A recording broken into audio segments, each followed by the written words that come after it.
need to drink more. Stay hydrated, friends. Why is it not focusing? Hello? Woo, it's me, I'm here. Really, why is it not focusing? Ha, we're back. So, hey guys, what's up? I'm Hannah, welcome back to my channel. Also, welcome back to bowls&plants, and welcome back to Bite-Sized Nutrition, the series where I explain things to you about nutrition and anything that comes with it. More common things, things not everyone may have heard of, and whatnot. By the way, check out the playlist of that series if you want to know what I'm talking about. Today's video is about meal spacing in the migratory motor complex and why it is important, if it's for everyone, what can you do, and whatnot. You will basically find out about it in the video today. So without any further ado, let's just hop right in. I'm going to talk about two things today. I'm going to talk about the meal spacing and migratory motor complex.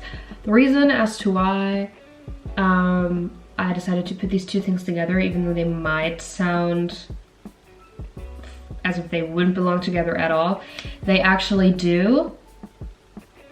That's basically the only reason. They actually do kind of belong together.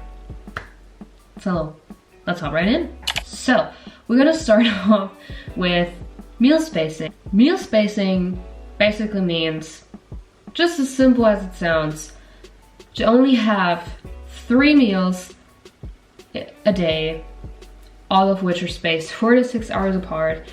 No snacks, no drinks in between other than just plain water. Meal spacing is fairly popular amongst people struggling with digestive problems such as SIBO or IBS. I will talk about SIBO and IBS a little bit later throughout the video, so stay tuned if you want to know what that is and I've never heard of it before.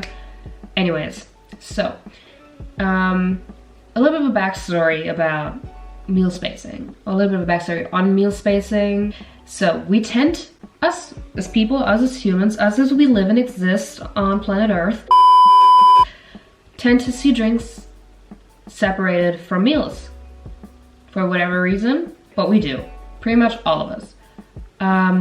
But our body doesn't. So everything ending up in our digestive system that is not plain water means more work for our body to digest and absorb the new nutrients, and that leads to not giving our body time to rest. The aim with meal spacing whatsoever is to not cut down on the amount you eat, but mainly to combine your normal amount into fewer meals spaced vastly throughout the day, which means 4 to 6 hours in between each meal, meaning you have breakfast at 8, for example, you have lunch at 12, and let's say dinner at 6 p.m. because dinner at 4 p.m.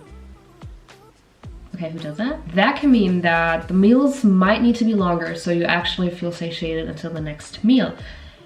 What do I mean with meals needing to be longer? Well, basically, you might as well need to sit down for longer and eat more in order to actually feel full. So, for example, you usually eat lunch in, I don't know why I'm always just so on lunch, but anyway, let's say you only have lunch for about 30 minutes usually, because you know you're just gonna have a snack later on.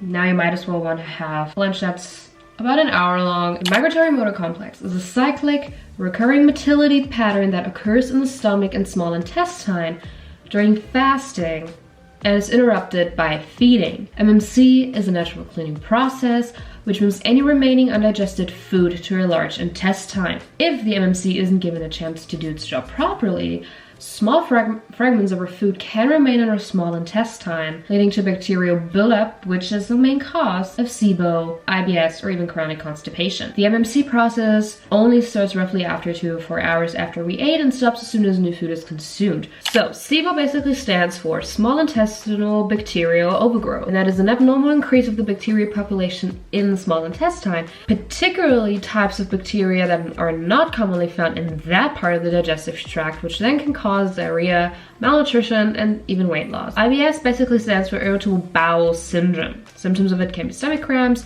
bloating, constipation, diarrhea. Another term for irritable bowel syndrome can be irritable colon. Don't stop drinking water between meals because hydration is key to digestion and overall health. The impact of water, of just plain water, isn't fully researched, but it seems to create a very low disruption? Well, no, it's not. Especially not for those who have to eat more frequent throughout the day, such as people with diabetes. But if you don't suffer from diabetes or anything similar that requires you to eat more often or more frequent, meal spacing is something you should definitely try out if you show any signs of digestive problems. As always, don't diagnose yourself with SIBO or IBS. Talk to your doctor, talk to your health specialist you have, talk to your nutritionist, talk to your dietitian, let them diagnose you and then take it from there. That's it for the video, guys. Hope you guys liked it. If you did, make sure you give this video a thumbs up. Let me know if you have ever heard of any of these. Have you ever heard of migratory motor complex? Have you ever heard of meal spacing before? And also let me know if there is anything you want me to talk about in the next kind of episode, you could say, bite-sized nutrition. And with that, I hope you guys will continue doing great and will stick around until I post next. And with that, see you next Thursday. Bye.